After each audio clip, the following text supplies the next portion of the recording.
Well, if you've been watching the channel lately, you'll know we've just come back from a tour of Europe where we went with a company called Organised Motorhome Tours and basically took in the highlights of Prague, Budapest and Vienna. And you may be wondering, well, why did we go on an organised tour, and is an organised tour right for you? Well, if you watch the film, we'll find out whether you think it might work for you and what goes on these sort of tours. Anyway, see you in a minute.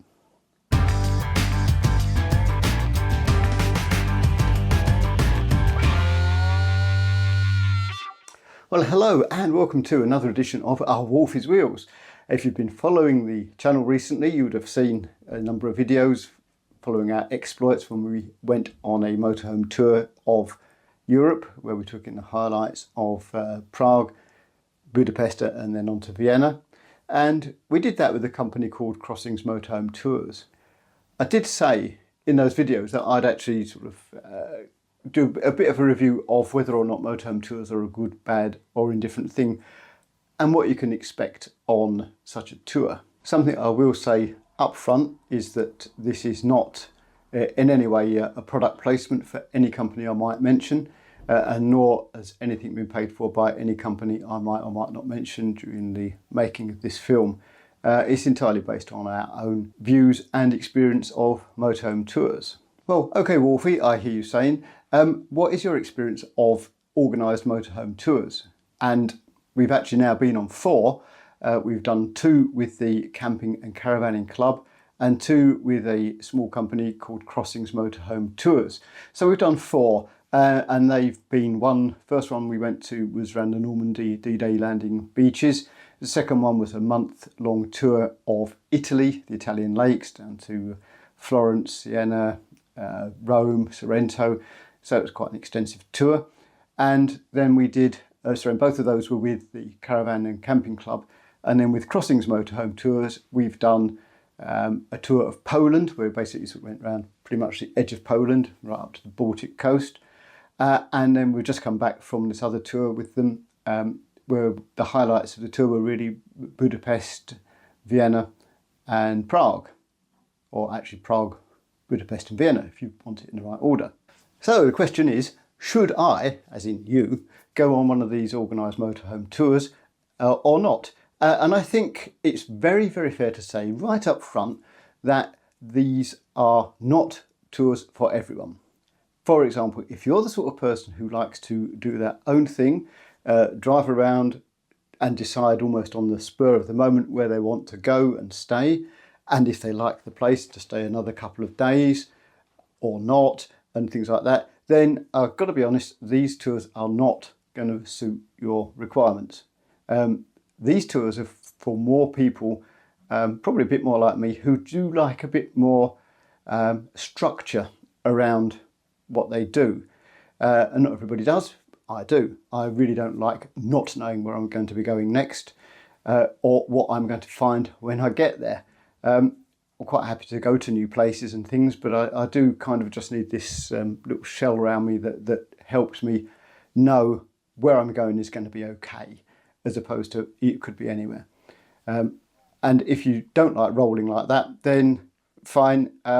You might still find the rest of the film interesting, you might not, but to be honest, these sort of organised events are probably not for you. So probably the next thing just to briefly touch upon are that having decided you do actually want a bit of structure around your break in Europe and are going to go on an organised tour, what sort of tours are available? Well, there are many, many motorhome tours available out there, different operators and things like that. And this is not by any stretch of the review, this is just a comment, really, as I say, a film more about what you generally find on these tours and whether or not they're going to be any good for you or not. So this is kind of, in my experience, our experience, what we found is that the tours that were organised by the Caravan and Camping Club, and I would imagine, but I don't know, would probably be fairly similar for the Caravan and Motorhoming Club as well, are very, very formally organised. So you kind of have a lot of excursions that you sort of go on. They're not absolutely strictly organised. You could always choose not to go on one of these excursions if that was what you wanted to do. But they've just struck us as much more formally organised than the ones that we've been on with crossings. As I say, and other operators may well be available that do a similar thing, where it's a much more laid back atmosphere, and it's more a case of, this is where we're going to go, we'll see you there, and you do your own thing when you get there. And that sort of suited us better. So in the video as well, we're going to address some questions which have also come up from, in particular, and I'm looking here, hello, James979. You asked a number of questions, which were quite fair questions, like everybody travel in convoy? How do you communicate while you're going along? Are there organised toilet breaks, etc., stops like that? Do you get any advice on stuff like cheap petrol, supermarkets, etc.? And how generally does the whole thing work? So James979, hopefully you'll find the video useful, as I will actually talk about all of those sort of things. So yeah, there's obviously a number of motorhomes or camper vans, call them what you like, all travelling at the same time, going to and from the same places. So, do you all travel in convoy or not? The tours we've been on, convoy travel was not taking place, didn't happen, and to be fair, was pretty well discouraged, because the problem with the convoy is if you're driving on some of these smaller roads abroad, and you come up behind 10 or 12 motorhomes, camper vans, all on a sightseeing tour, it can be very frustrating for other traffic and can lead to problems. So absolutely not convoyed, and kind of discouraged. So how does it work? Well, in essence, and we'll go into a bit more detail later on, you get sort of, this is on both tour organisations we've been on, you get a booklet, whatever you want to call it, which actually tells you where you're going, the GPS coordinates and full address of where you're heading to, and a suggested route. And that is it really. So you sort of are at campsite A, the next stop is at campsite B, that is campsite B's address, this is a route you can do to get there, and we'll see you there. So it is sort of, from the tour organiser's point of view, not organised for travel, other than giving you sort of routes, toll routes, non-toll routes generally available, and sort of see you there. Now, obviously on these sort of tours, you do end up falling in and buddying up with people, so it's not uncommon for a couple of people to sort of travel together in their different units, set off at the same time, or maybe meet up at a common interest site, castle, market town, whatever, en route to the new campsite. So that does go on. There's no sort of communication formally with walkie-talkies or anything, but of course there's nothing stopping you exchanging phone numbers with people, so you can always ring the non-driver of the other unit just to sort of see what's going on. And it didn't happen on the Caravan and Camping Club tours that we did, because they were both in 2016 and 2017. So I don't know whether WhatsApp existed then or not, but it certainly does now. And on the latest tour we've been on, a WhatsApp group was set up where people could easily communicate sort of en route and sort of say, there's a big hold up on S8 in Poland, so avoid it at a certain junction, and things like that. So it's a useful thing. Or, we've just come past a really interesting castle, it's worth stopping en route. So that you do get an exchange of information, but there's no sort of formal walkie-talkie. If you imagine sort of like you see on Top Gear, for example, when that was running, they'd be communicating on their road trips using the walkie-talkie as well. As that doesn't happen. But as I say, there are ways and means of communicating. And this sort of exchange of information also sort of extends to, we're stopping for a coffee at the next services, anyone want to join us? Or we're stopping for a coffee at whatever town. And in fact, there were quite a few pictures of various breakfasts and second breakfasts and things like that happened on the last tour. People say, yep, I've just stopped to look at this croissant, or look at what we're eating now. And that could range from, you know, a local cafe to the Golden Arches. But different people eat different stuff, and that's fine. But yeah, we all sort of shared a lot of information and things like that. So there were no sort of organised formal by the tour company meets en route. But as I say, people kind of just, you fall in with like-minded people and common interests, as I say, and you kind of just meet up there. So you sort of get the idea that, generally speaking, things are not highly organised for you whilst you're sort of between campsites. What happens when you get to the site? Well, that depends on the organisation and what's going on. With the Caravan and Camping Club tours, there were quite a number of formal evening meals where you would go to a restaurant, normally on site as opposed to out in the car or a coach trip, and sort of have a formal meal. And on the crossings type tours, it happened a few times, but not often. You know, it's far less formal. And I don't know, as I say, what goes on other ones, but you know, it depends on the tour operator what you get at the site. So let's talk now about what do you actually get for your money, because let's be honest, these tours are not cheap. And yes, if you are the sort of person who likes to do a lot of research into places, then you could do this sort of trips a lot cheaper than going on one of these organised tours. So what do you really get for doing an organised tour? So, you know, what do you get? Well, I suppose really, if I had to put it in a word, it's comfort and safety. In fact, that's two words. But the point is this, that you could spend an awful lot of time researching where you want to go and what campsite you think you want to go to, etc., etc.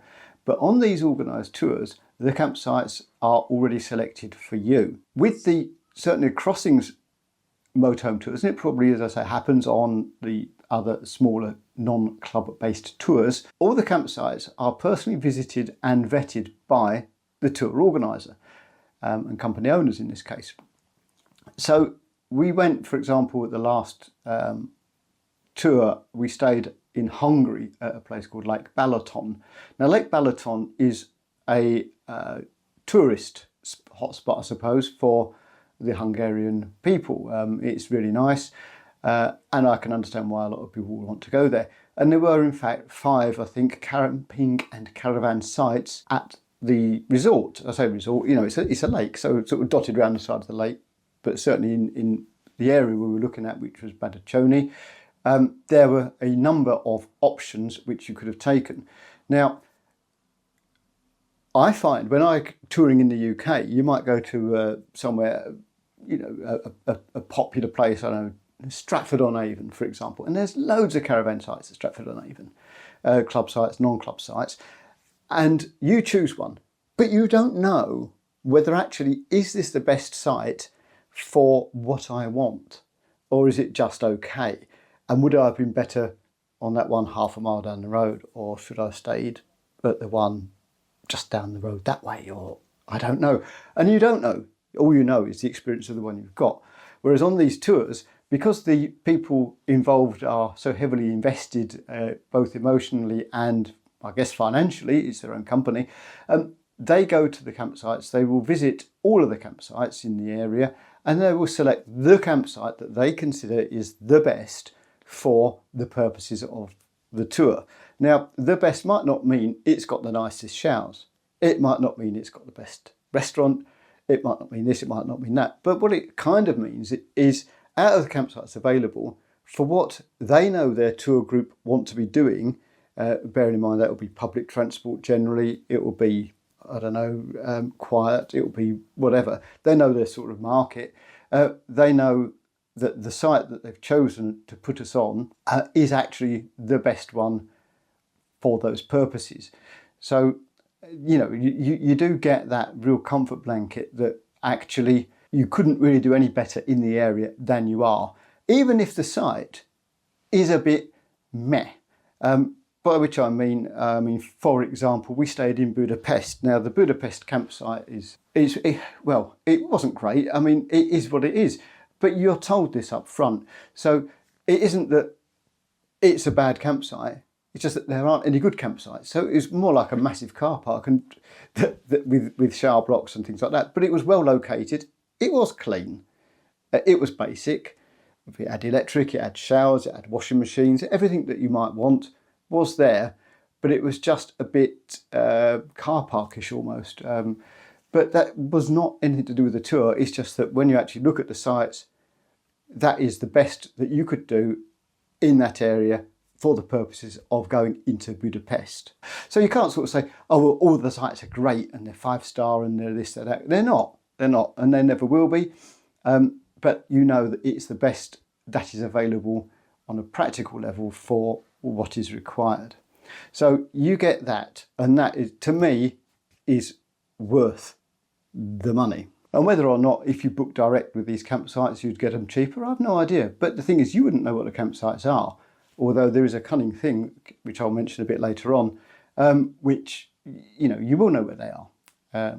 So I can give you a bit of a side thought on that one. And the other major thing that you get on these tours is the fact that the sort of people who are running the tour are with you, and they've done the tour before or have done all of the research if it's the first time that the tour has actually been run, because obviously there will always be a first time, but you know that the people who are taking you on the tour actually have already been there, but just not as a tour. But they know where the shops are, where a good restaurant is, where you might be able to find petrol, LPG, and very importantly, we found is that they know the public transport system in the area where you are. So, you know, you go down the road here, you need a number 3 tram in the westerly direction, that takes you to the town. Don't forget to get your ticket stamped, don't forget this, don't forget that. And there's an awful lot of help available if you want it. And that's another great thing. If you don't want to talk, you know, don't want the help, then, you know, don't ask for it. But if you do need the help, it is always available. And I suppose the final thing that you get by undertaking one of these organised tours is a great support network. Now, the last tour that we did, which when we went to Budapest, Vienna, blah, blah, blah, not everybody had quite such an easy time as we did as regards the performance of their vehicle. So one guy had a problem with, he was getting a knocking noise from the back wheel of the van.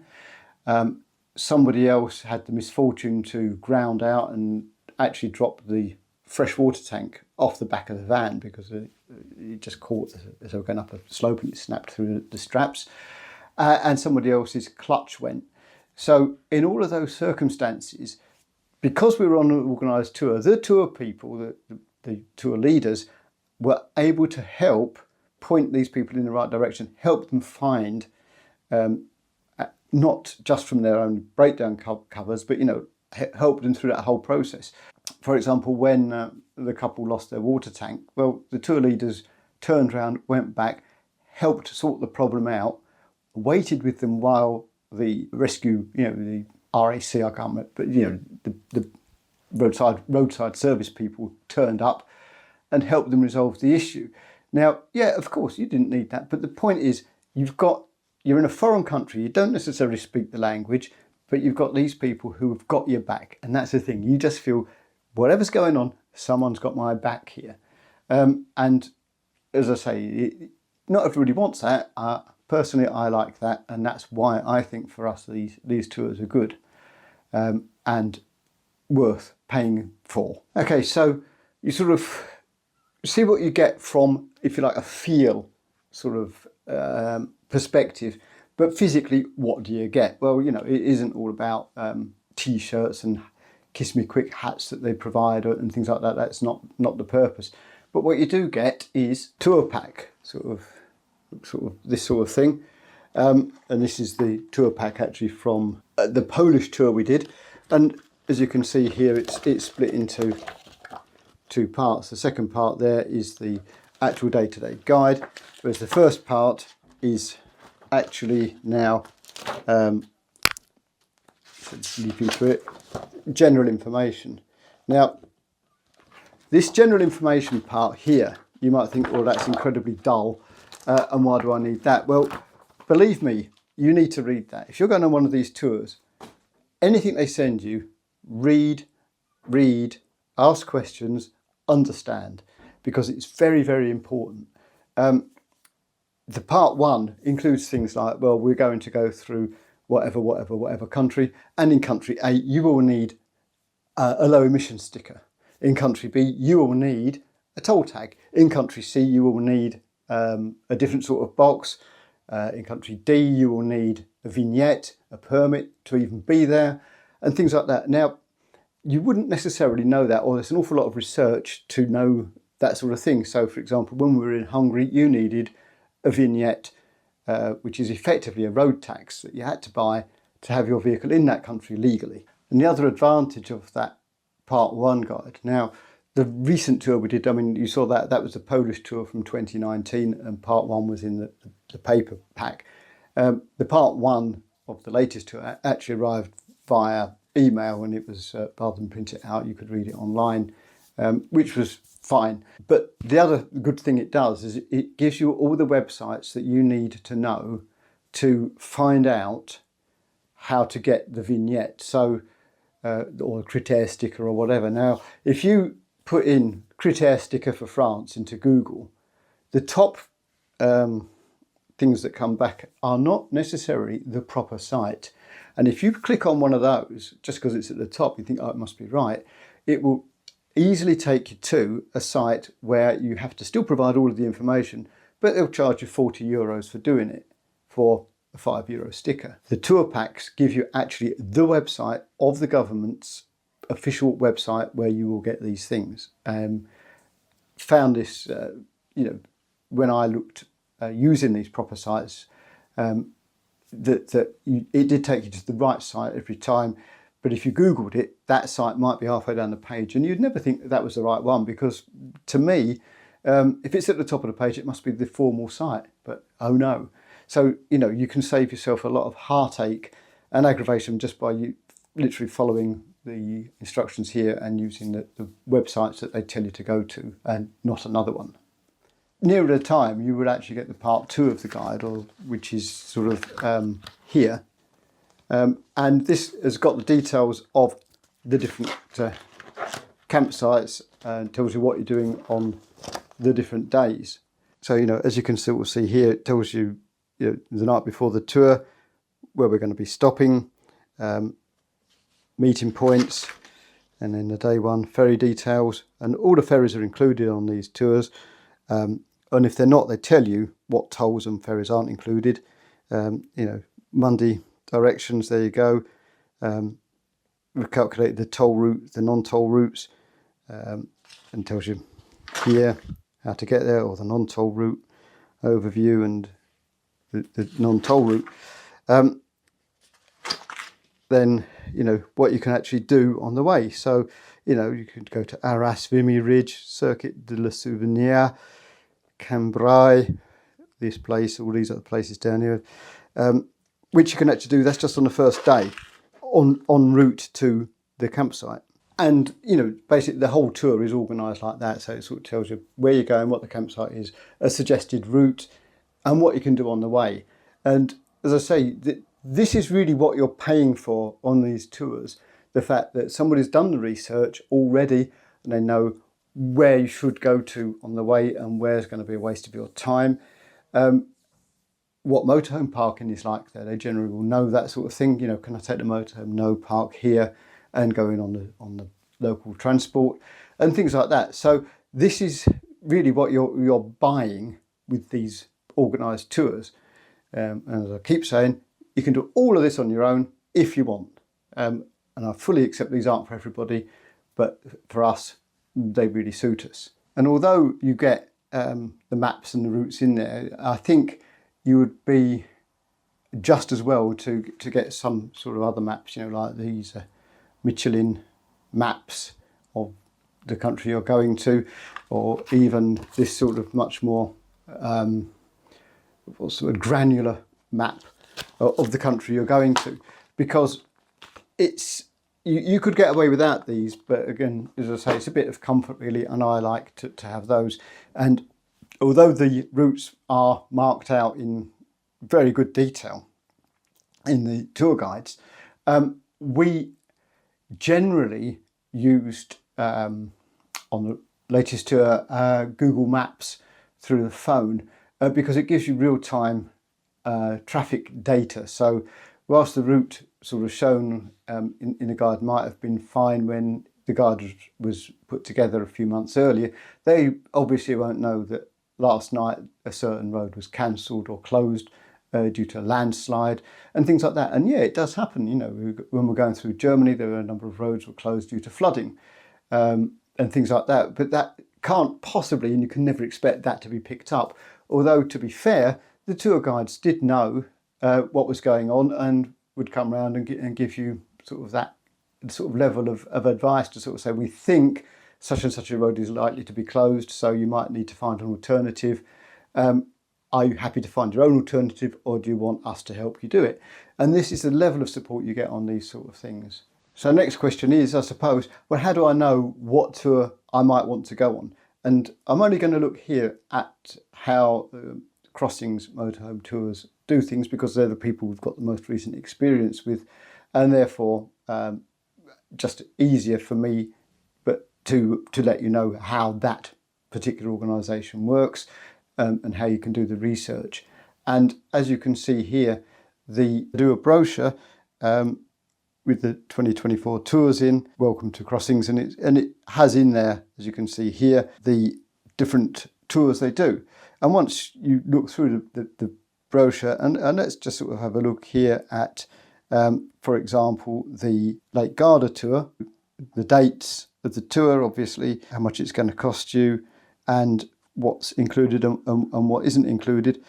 And as you can see here, you know, basically the outline itinerary as to where you're going to be going to. And from there is actually a more specific brochure which you can get from them online and download at your leisure. And as you can see here, it gives you a little bit more information, and importantly, for the whole thing, it doesn't matter which tour you go on, they have these mileage charts, so you can always see how far you're going to be driving in any one day and how many rest days you're going to get, etc., etc. So it's quite easy, we found, to make the choice as to where you want to go. You can do it online, you can bring them up, etc., etc. But as I say, this is simply just our experience. I'm not saying go to Crossings, you must go to Crossings or anything like that. And neither, of course, would I say don't, whatever you do, go to Crossings, because we find them really good. But I'm just saying that there are different options. This is really more about what do you actually get for your money, and why would you want to do a motorhome tour as opposed to doing it yourself on the cheap. Cheap, well, not cheap, but cheaper, you know, because let's be honest, these things are businesses. They're there to make a profit for the owners, and I have no issue with that at all. But it does mean, if you're also minded, you can do this for less money, and that's up to you. And I suppose, talking of doing it for less money, these tours, you saw briefly the sort of prices that they cost, and this organisation, they're all much of a muchness in terms of price.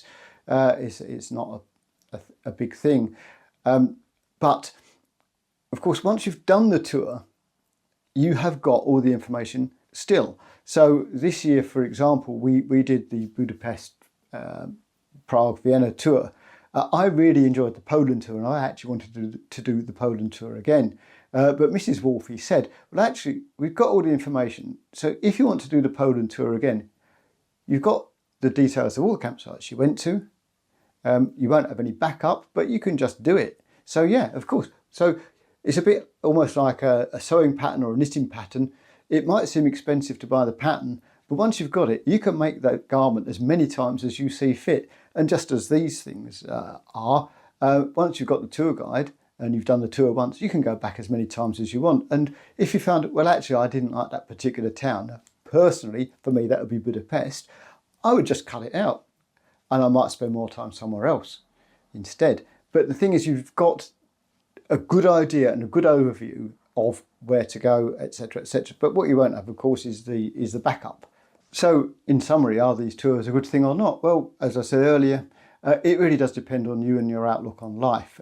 For us and how we like to live our lives within sort of frameworks and things, then they're great. We found the caravan and camping club tours a bit too organised, and the ones that we've been on more recently are much more our thing. Now, obviously, I have only got experience of these two companies, so I can't say company A, B and C are all the same and company D and F will all be very organised. I don't know. I'm just saying that some of them are more organised than others, and you can generally get a sense of that when you're looking through the brochure type information. And if it says, here we are going here, here we are going there, as in an organised coach trip, then you'll kind of just get the feeling it's a bit more formal. Whereas on the ones we've been on more recently, it's much more sort of, we could go to, for example, when we're in Poland, is anybody interested in going to the salt mine tomorrow? Because we can organise that if you want. And I think everybody did. As opposed to, before you go, on Thursday at 8 o'clock, you will be up and on the coach to go to the salt mine. It's much more laid back and suits us. Anyway, so are they for you? I don't know. You will know that and not me.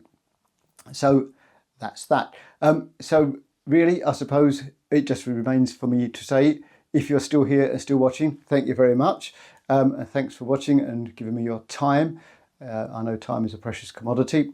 And if you did like it, then please give it a thumbs up. If you've got any questions or comments, please put them down below.